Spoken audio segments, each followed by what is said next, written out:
Hello नमस्कार साथियों, आप सभी का इस वीडियो में फिर से स्वागत है। मैं हूं रंजित।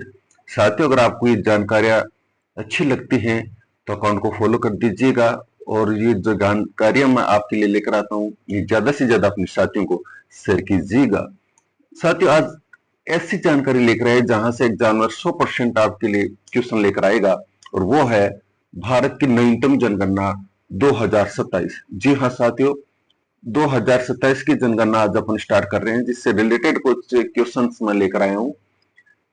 जनगणना 2027 भारत की पूर्ण डिजिटल जनगणना है।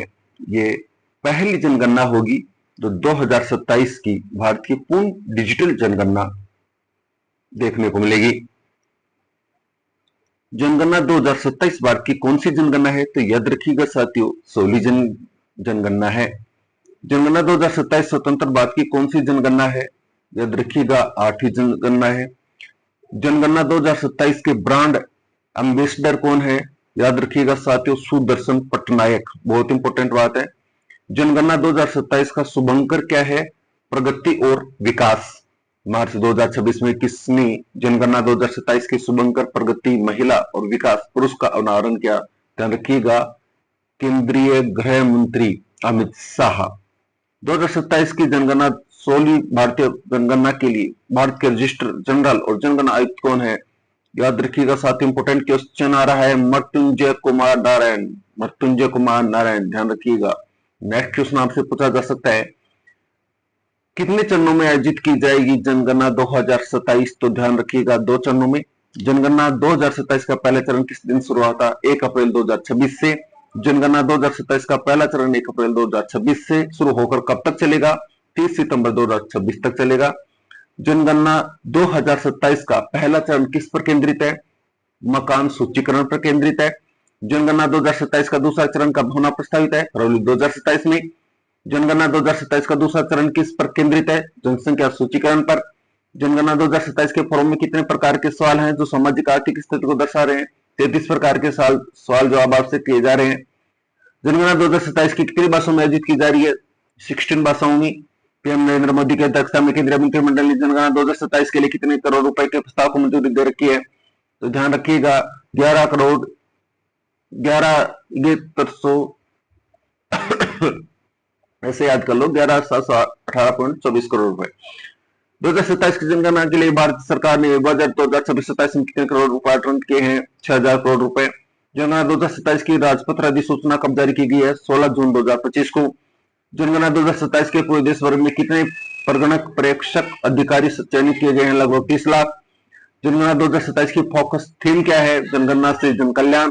भारतीय संविधान की किस अनुसूची में जनगणना का विषय शामिल है, तो ध्यान रखिएगा संघ सूची में शामिल है।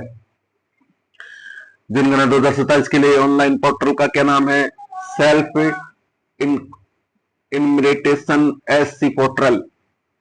भारत की डिजिटल जनगणना 2027 के लिए मुख्य रूप से कौन सा ऐप लॉन्च किया गया है जो घर घर जाकर डेटा एकत्रित करने के लिए है, हेलो हाउस लिस्टिंग ऑप्टेंशन ऐप। जनगणना 2027 के लिए गणना के लिए सेल्फ इन्यूरेटेशन पोर्टल के अलावा कौन सा ऐप लॉन्च किया गया है, डिजिटल लेआउट मैप। क्या जनगणना 2027 के सर्वेक्षण में रिलेशनशिप प्रणाली जोड़ों को भी वैध माना जाएगा, जी हाँ। भारत की 16वीं जनगणना में इसके बाद पहली बार जाति गणना शामिल किया गया है 1931।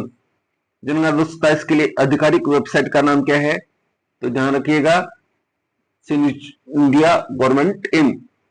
भारत की जनगणना 2027 की किस कानून नियम पर आधारित है, जनगणना अधिनियम 1948 तथा जनगणना नियम 1990।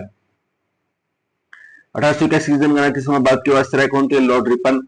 रजिस्ट्रार जनरल जनगणना आयुक्त का कार्यालय किस मंत्रालय के अधीन कार्य करता है, गृह मंत्रालय। स्वतंत्र भारत की पहली जनगणना कब आयोजित की गई थी, 1951। भारत की जनसंख्या इतिहास में किस दशक के दौरान भारत की जनसंख्या में ऋणात्मक वृद्धि दर दर्ज की है, 1911 से 1921। भारतीय जनगणना का जनक किसे कहा जाता है, हेनरी वाल्टर को कहा जाता है। जनगणना के बारे में भारतीय संविधान की किस अनुसूची में व्याख्या की गई है, 7वीं अनुसूची में। जनगणना का विषय भारतीय संविधान के किस अनुच्छेद में लिखित है, अनुच्छेद 246। भारतीय संविधान के किस अनुच्छेद के तहत प्रत्येक जनगणना के बाद लोकसभा और राज्य विधानसभाओं की सीटों का पूर्व व्यवस्थित करने का प्रावधान है, अनुच्छेद 82। भारत में कितने वर्ष के अंतराल पर जनगणना आयोजित की जाती है? 10 वर्ष के अंतराल पर। 2011 की जनगणना के समय भारत के रजिस्ट्रार जनरल एवं जनगणना आयुक्त कौन थे? सी चंद्रमौली थे। भारत में पहली बार कब और किसके शासनकाल में जनगणना कराई गई थी? 1872 लॉर्ड मेयो के शासनकाल में। भारत की पहली बार समकालिक जनगणना कब आयोजित की गई थी? 1881 में की गई थी। इसी के साथ दोस्तों एक क्वेश्चन मैं लेकर आया हूं और उसका कमेंट्स में आपको जवाब देना है। जनगणना 2027 के ब्रांड एम्बेसडर कौन है? आपका आंसर है वो आप कमेंट्स के माध्यम से मुझे बताओगे। क्या वो सचिन तेंदुलकर है, क्या वो सुदर्शन पटनायक है, क्या वो अमिताभ बच्चन है या MS धोनी? सही कमेंट्स आपको बताना है। इसी के साथ ये महत्वपूर्ण जानकारी होती है समाप्त। मिलते हैं नेक्स्ट वीडियो में नए जोश जुनून के साथ। तब तक हंसते रहिए, मुस्कुराते रहिए और अपने व्यस्त रहिए। और ये क्लास अपने ज्यादा से ज्यादा साथियों को शेयर कीजिएगा और अकाउंट को जरूर फॉलो कर लीजिएगा। धन्यवाद।